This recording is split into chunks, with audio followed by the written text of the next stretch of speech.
All right, I think we're ready to go. I'm not seeing anyone else waiting to come in via the chat. So thank you so much for joining me for this devotional to Aphrodite Areia. I chose this one for this month. It's been on my mind for a long time, actually, just because I'm never going to be not fascinated by just how much there is to Aphrodite, including this dual aspect of love and war. I think I'm never going to be not interested in deities who encompass so much and so many opposing forces while remaining themselves in a distinct and recognizable way. So that fascinates me at any time. But then we also have, the presence of war is on people's minds in a way that it hasn't been always, although I think we've been in a time where we've always been presented with the possibility of large-scale conflict. And then we're also in the month of March, which takes its name from Mars or Aries, which is where we get the Areia part of Aphrodite Areia. So it just seemed thematically resonant in a bunch of different ways.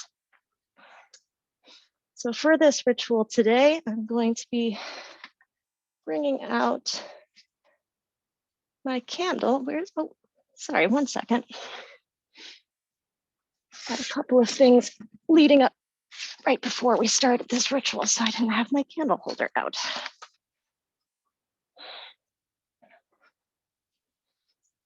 Here we go.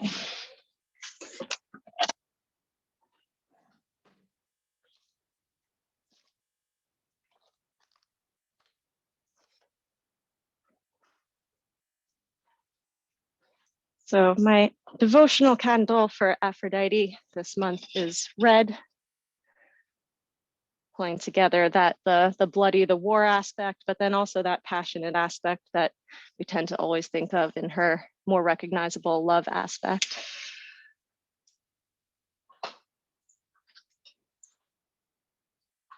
And I wanted to get into a little bit more detail making my kernets, my ritual cleansing water today. I always use ocean water that I've collected from the beach. But in incorporating this, some of the darker aspects of Aphrodite for war, I had some charred driftwood that I'd been saving. And I'm just going to put a little bit of that charcoal in first. So it's coming from the sea, it's coming from a more recognizable aspect of Aphrodite, but then it's also got that aspect of fire, a little bit of destruction, of being burnt, adding this edge to it. And there's a purification to fire and being burnt out as well, a renewal.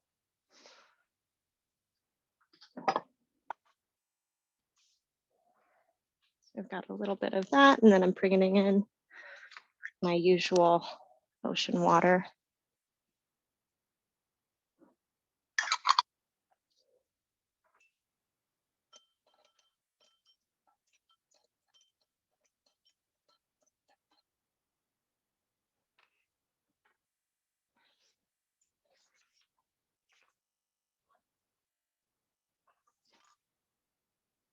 And then for smoke cleansing today, I'm using mugwort, which has some various folk associations with protection and with clear sight, which, as we'll get deeper into our theme today, becomes important in discerning between love and war, between the wise times for love and war, and how to channel both of those aspects of ourselves and of the goddess in a wise way.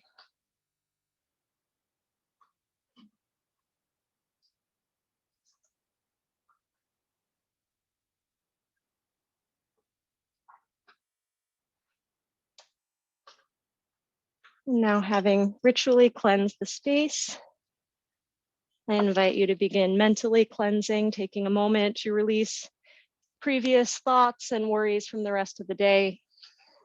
To settle yourself, find a comfortable way to sit if you haven't already.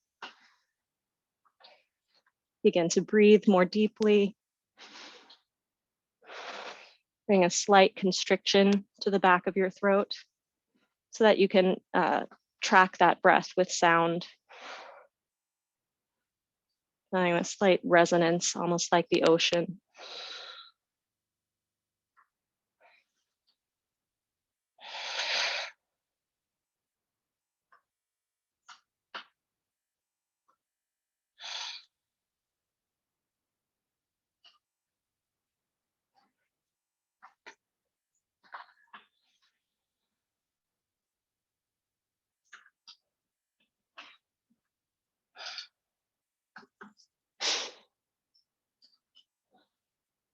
And then to further align ourselves with that passionate, fiery, warlike side of ourselves, that energy, and focus in on that part of the ritual for today, I'm going to introduce a practice from yoga called breath of fire, or Kapalabhati.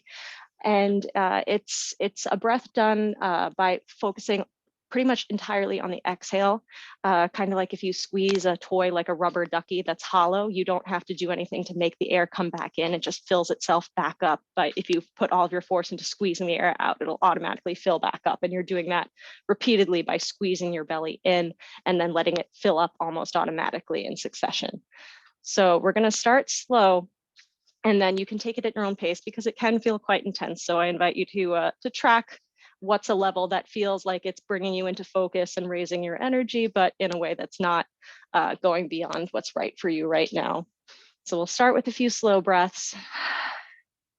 Clear everything out, squeeze the belly in, and then breathe into about half capacity, and then start squeezing the breath out repeatedly.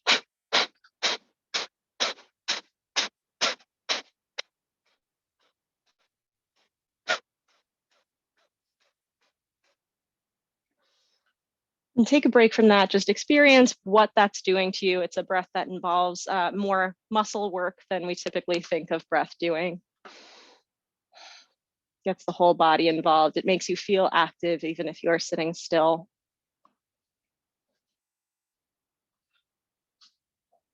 We're going to prep for one more round, and I'll hold a count of 30 seconds of that Kapalabhati breath.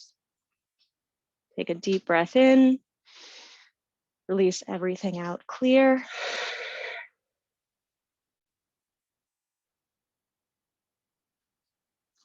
Half capacity breath. And 30 seconds of Kapalabhati at your pace.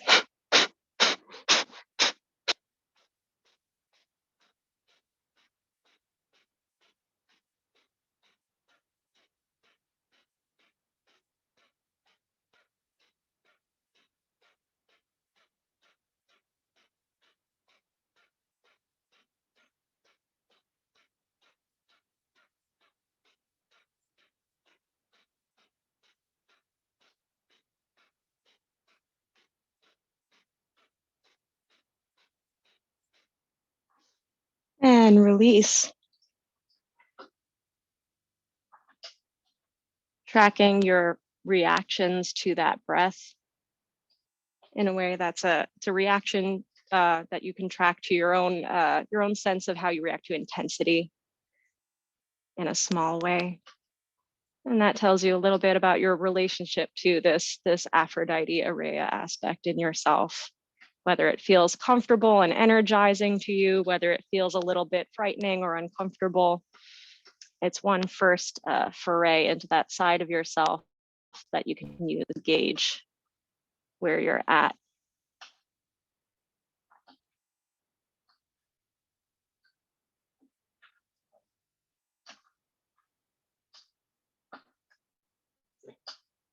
So, yeah.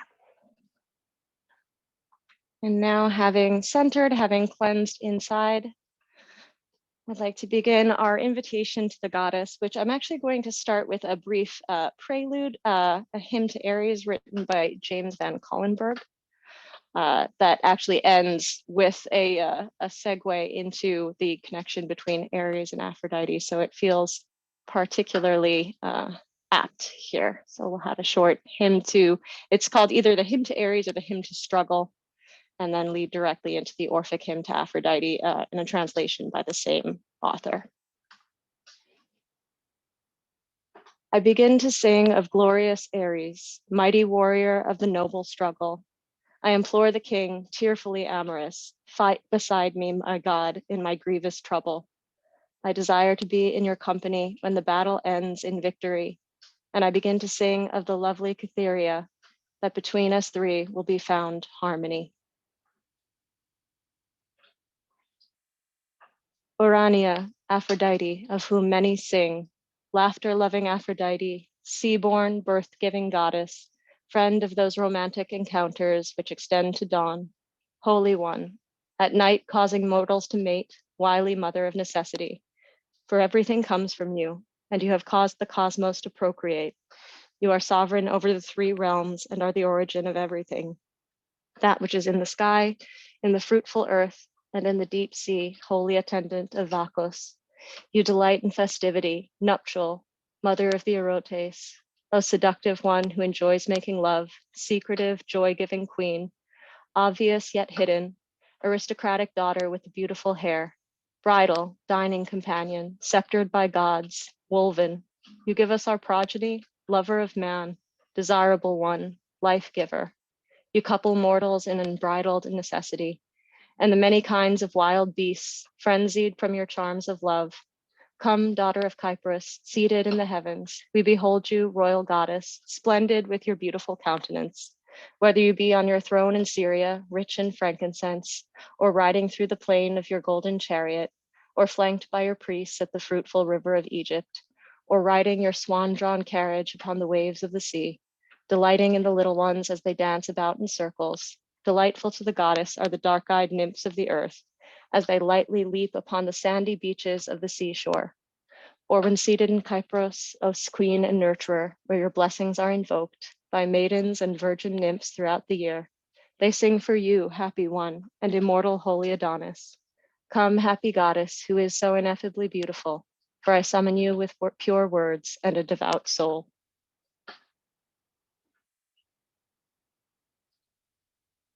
And now, having called the goddess, I bring my offerings today.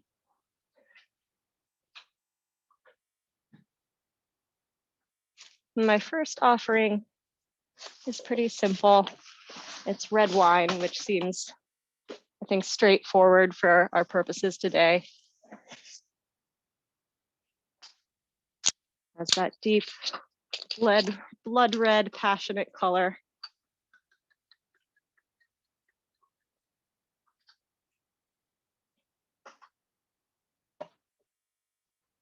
And then as well, I was looking for a plant or a flower. And sometimes I'll buy flowers, and sometimes I'll look around and see what's near my home. But nothing quite seemed right in terms of flowers. And then I found, I want to say it's not even really a dead rose bush because it's alive. It's just not flowering because it's March. And I realized how intense all of the flowers had been cut off in the previous season. So it's these almost decapitated roses. And you just see the intensity of their thorns and how the deadened leaves are turning a little red. And it had this very stark beauty. And there's been a lot of poetry written about how, every rose has its thorn. So it's not like we ignore this quality of roses, but when we're distracted by the flower, we don't notice this intensity. And then when we look at it by itself, we realize just how spiky and really how austere this looks. And then when I clipped it, ow, it just pricked me right now. You see that, it is still alive in there. It's going to give these beautiful roses later on. So this austere thing that literally just injured me has this potential to give us this really beautiful flower that has come to almost universally represent love. And I felt appropriate to offer it. And then as well, I had some ivy growing on my house mixed in so that we're still keeping that dual aspect of peace. Ivy has tended to represent peace, partly because it can bind other plants together in the way it grows, and partly because if it needs to grow on a building or something that requires many years of relative peace for the building is not being destroyed. So I offer these two winter sprigs in honor of that duality.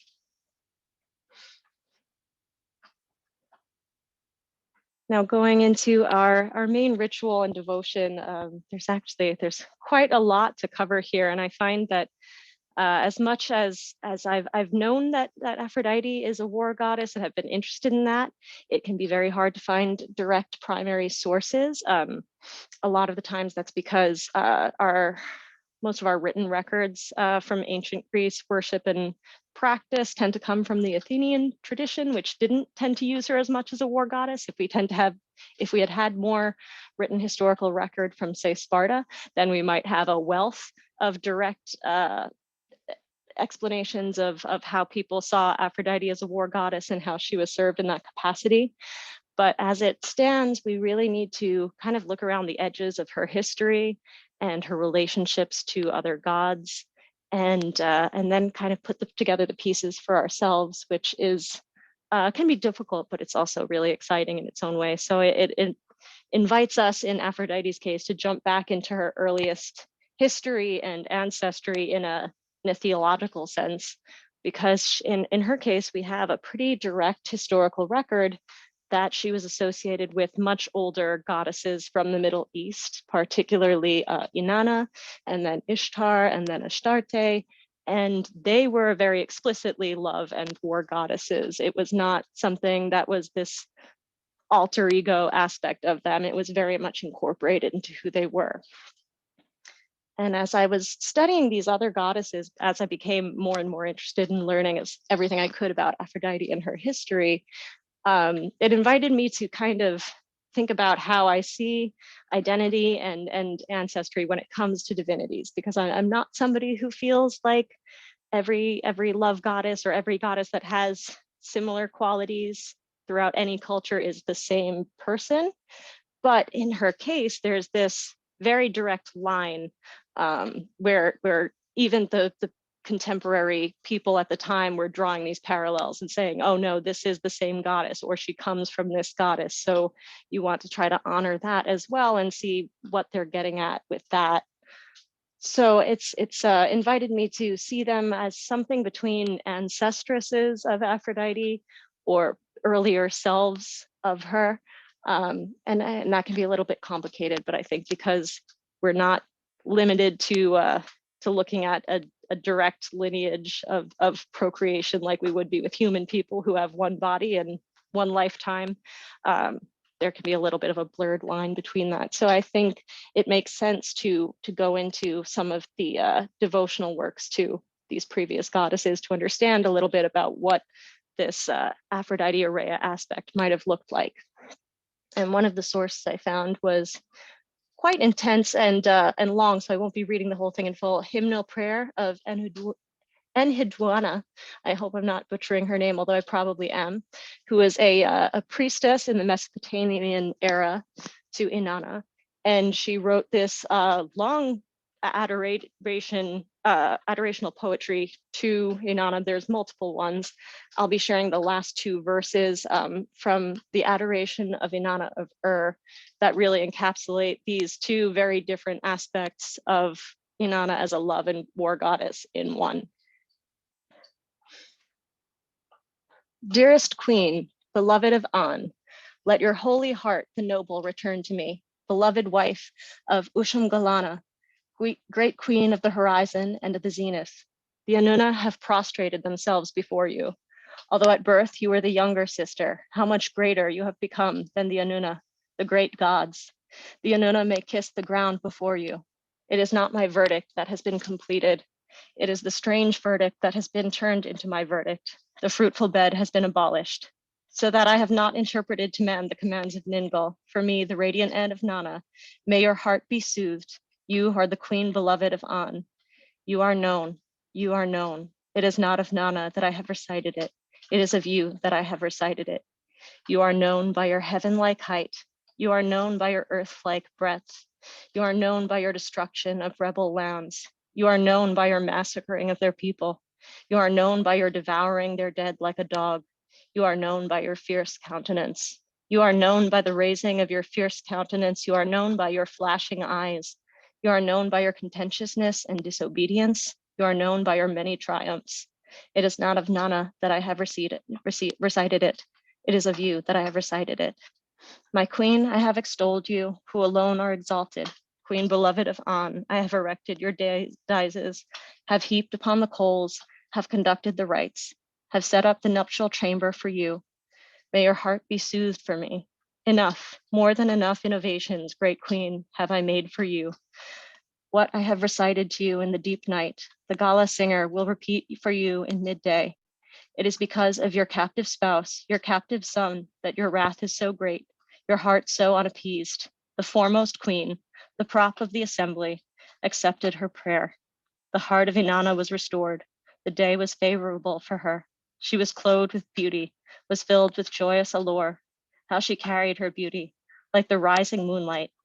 Nana, who came forth in wonder true, and her Ningal proffered prayers to her, greeted her at the doorsill of the temple. To the Hierodule, whose command is noble, the destroyer of foreign lands, presented by An with me, my queen, garbed in allure, O Inanna, praise. So there's some real intensity in this language here. There's a real darkness. There's an edge. You're devouring the dead like a dog. There's some really some grit to this, which I found really fascinating. But it gets us a little bit closer to an understanding of what this looked like to people, and how we should look at this now.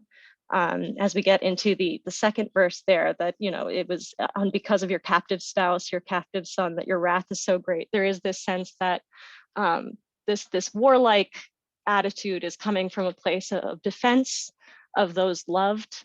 So then we get a bit of that connection between love and war there, that if you're doing it on behalf of people who need you, that there's this love aspect even in war, as well as just that amount of passion that you need to build up, both to care for somebody or to fight.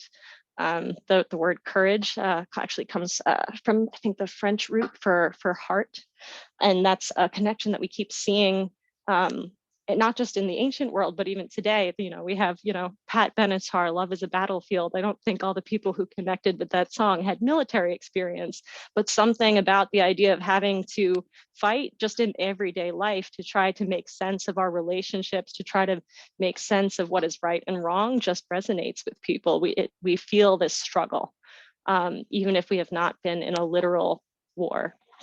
So trying to balance that place in us where we feel so inspired to try to do things because we feel so passionate, and then also having to rein this in and be in a productive place where we are doing things in a loving way and for the right reasons. We're seeing the first beginnings of people trying to temper that and understand the balance between that by putting them both in the same goddess and trying to foster a relationship with her. And then as we get into Aphrodite and Venus, which is a little bit different because they saw her slightly differently, even though they explicitly identified Venus as Aphrodite. We don't tend to see her called to explicitly as a goddess of battle, but we do tend to see her used as a directive force. We see a lot of prayers to Ares to direct prayers to Ares to take his cues from Aphrodite and to let her guidance and her strength not let his passion for battle overtake everything, to rein it in when the fight should be done and to come back to peace.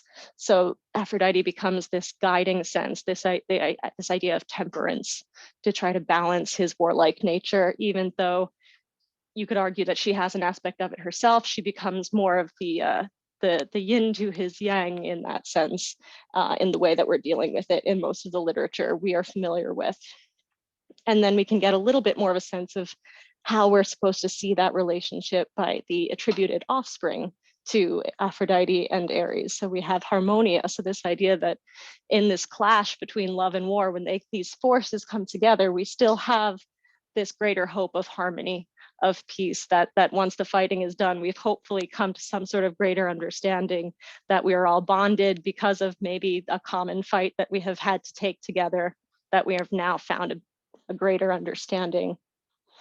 And then we also have, interestingly enough, Eros, which was not always attributed to Aries and Aphrodite, but in places where we do have Eros attributed as a child of Aries and Aphrodite, we can look at that as, okay, so that's the union of love as this overwhelming force with this raw physical vitality of Aries, and then we get Eros, so erotic love, that sexual passionate force, which is a more specific drive within love, which could look like a lot of different things.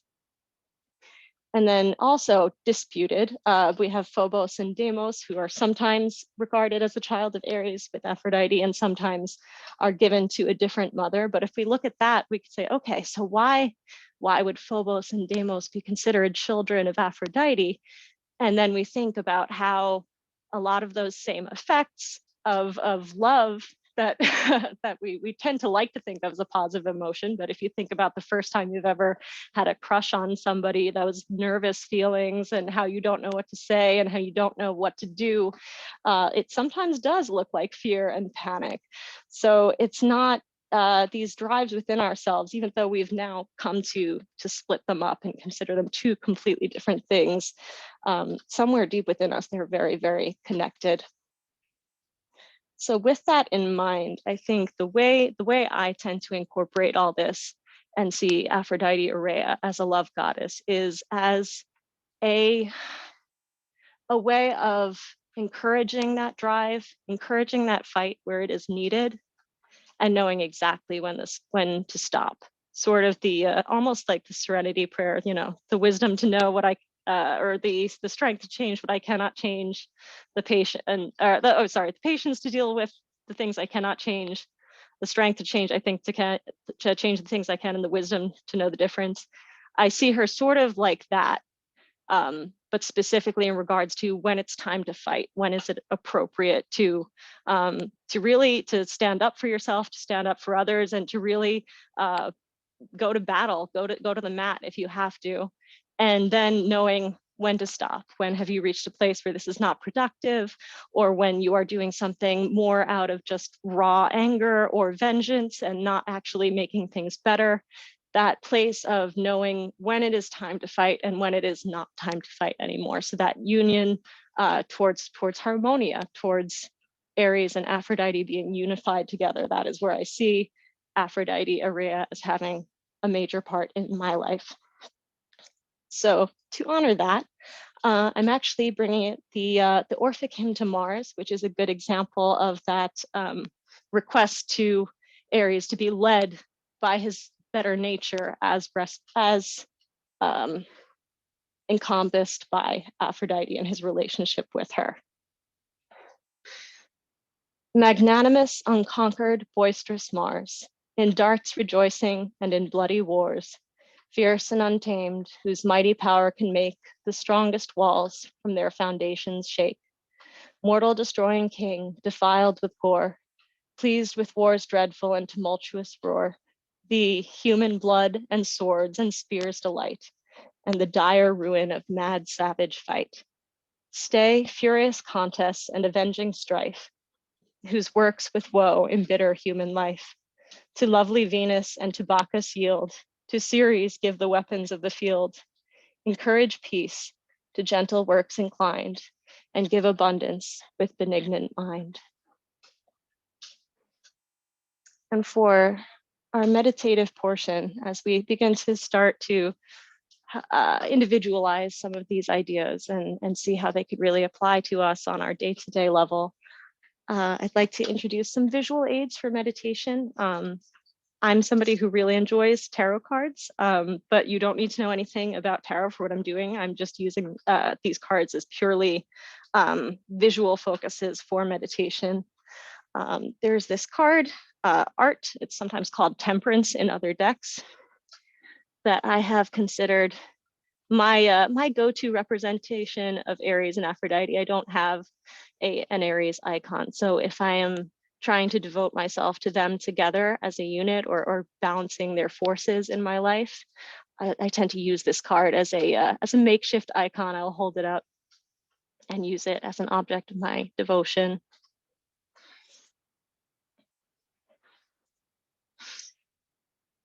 So I'm going to hold it here and invite you to bring yourself into focus on this card and on these images of, as I've dubbed them, Aries and Aphrodite. The balance of the colors, the deep reds of Aries and his skin and his hair,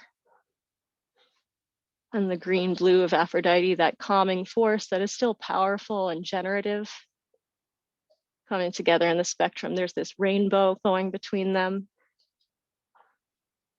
that is caused by these opposing forces coming together. That light coming through water, that's how we get a rainbow in real life. And we have that fieriness of Aries, and Aphrodite, literally born from the water.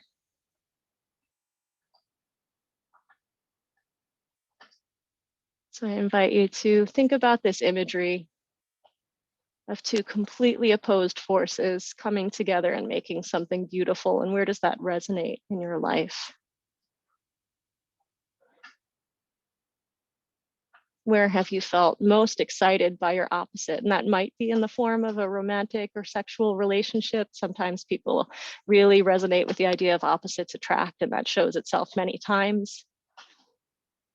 And for some people, it's less literal than that. Sometimes it's just really exciting to discover you're good at something you wouldn't have associated with yourself, or you discover a new image, a new interest that doesn't seem to fit in with anything else you've ever been interested in before, but sparks your imagination in a new way.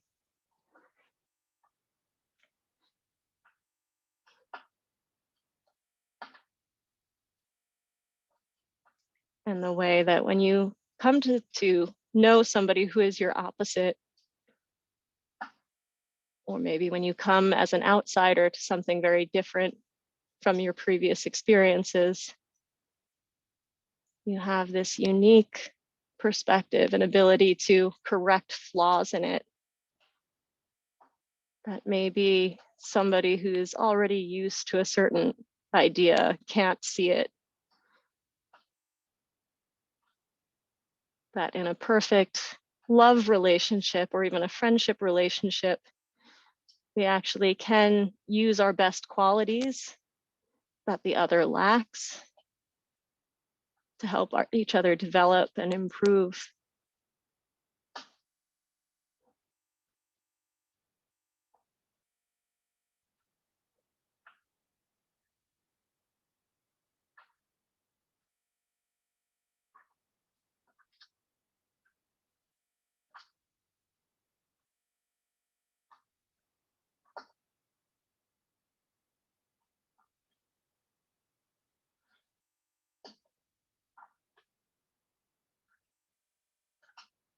And take the last few moments to take this in.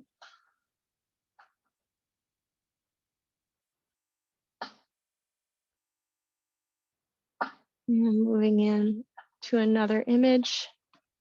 This one may be more familiar because it's from the Rider-Waite-Smith deck, which is a little more famous. The image of strength, which has always fascinated me, even when I first started learning about the tarot, because strength, as we are supposed to understand it in this card, is not the lion, but the woman who is holding his head in her hands. And it's embodying this idea of soft power, of this, that the idea that the ability to direct this lion and have him obey your better judgment is more powerful than just being the lion itself, which really resonates with the way I've come to see Aphrodite Areia in the modern context.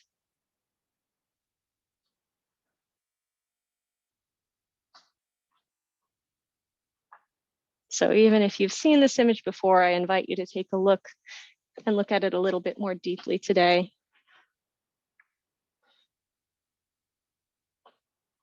And consider what aspects of your life feel like lions that you have been able to tame.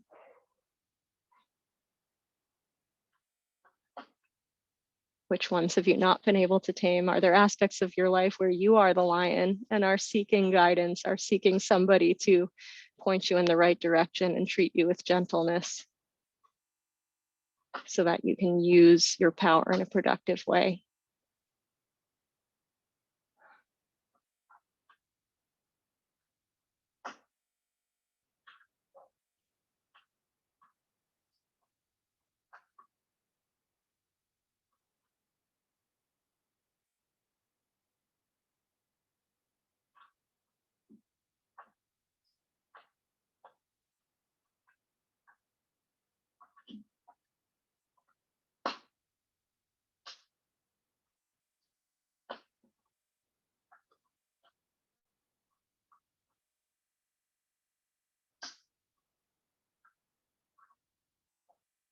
And take the last few moments with this imagery and with these ideas.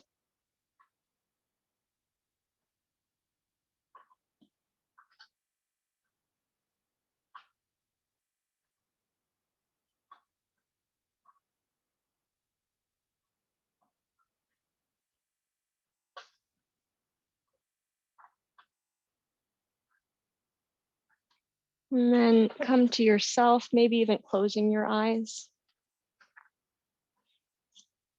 And gently pressing the palms of your hands together. Enough that you do have a real bit of force behind it. That is a bit of work. And just feeling that pressure that you're creating between your hands.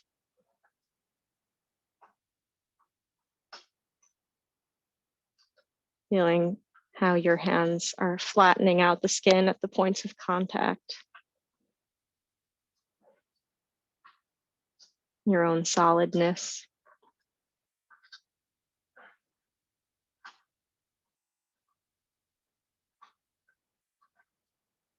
Maybe noticing your dominant hand takes over a little bit. You might need to work a little bit harder on the non-dominant hand and put a little bit more effort or force in order to hold yourself in balance.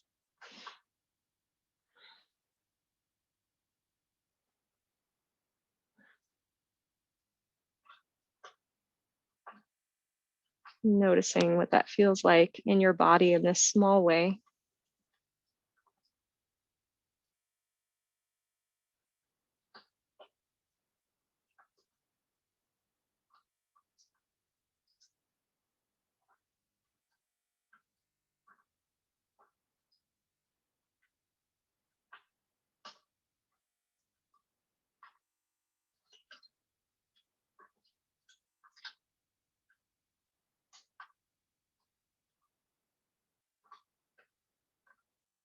Maybe noticing some other places where opposing forces are coming to play in your life. And where they're creating a sense of comfort and support, because sometimes that pressure does feel good, holding you in place.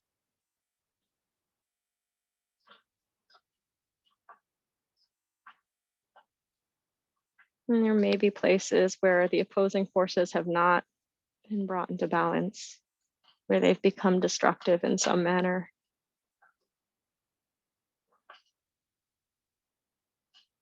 Or like with your dominant and non-dominant hand, maybe there's a place where you need to take extra steps to correct a tendency that you have to go too far in one direction.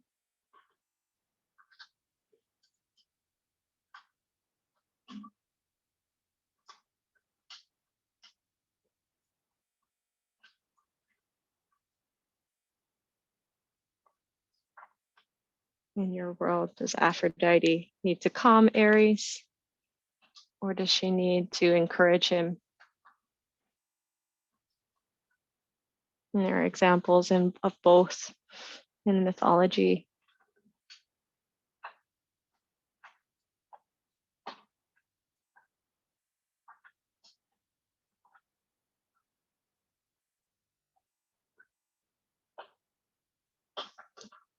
Coming back to your breath if you've lost it.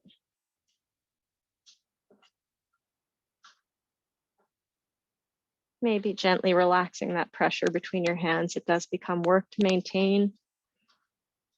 And then noticing even that difference, that release, the difference between actively pressing palms together exuding force and releasing force.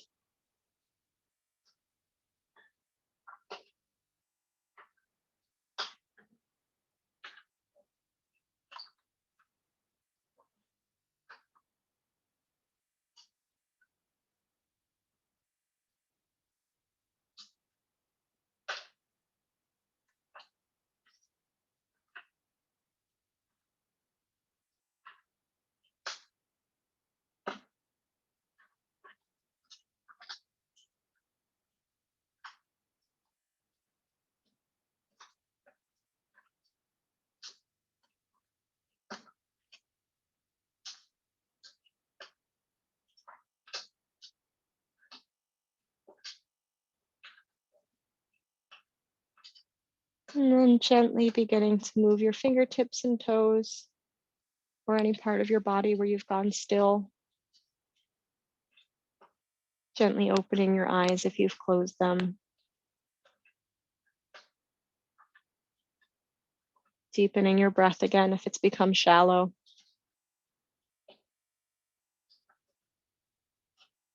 Making a note to yourself to explore any things that have come up for you more deeply later if you need to. A private practice might include journaling later.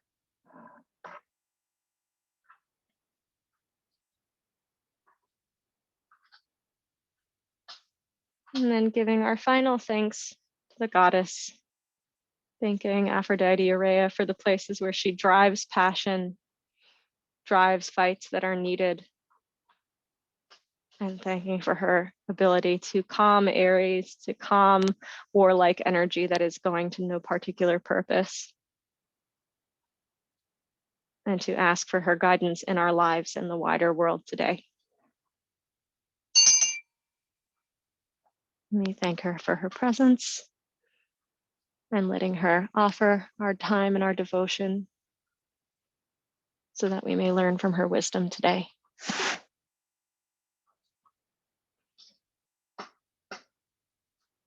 And thank you all so much for attending this devotional, whether it's live or on a time delay watching recordings. The next one is already scheduled because we were pretty late in March. The next one is going to be pretty soon. It's going to be on April 8th, same time, 6 p.m. ET. It might be different depending on your time zone. And that will be Aphrodite Machinitis. And it's one that I'm looking forward to a lot as somebody who considers myself very crafty and into a lot of different hobbies and enjoys using my mind. It means skilled at inventing. And I think it's a very underrepresented aspect of Aphrodite. So I'm excited to get to focus on it a little bit more together. And thank you all so much for joining me, and have a lovely night and a lovely weekend.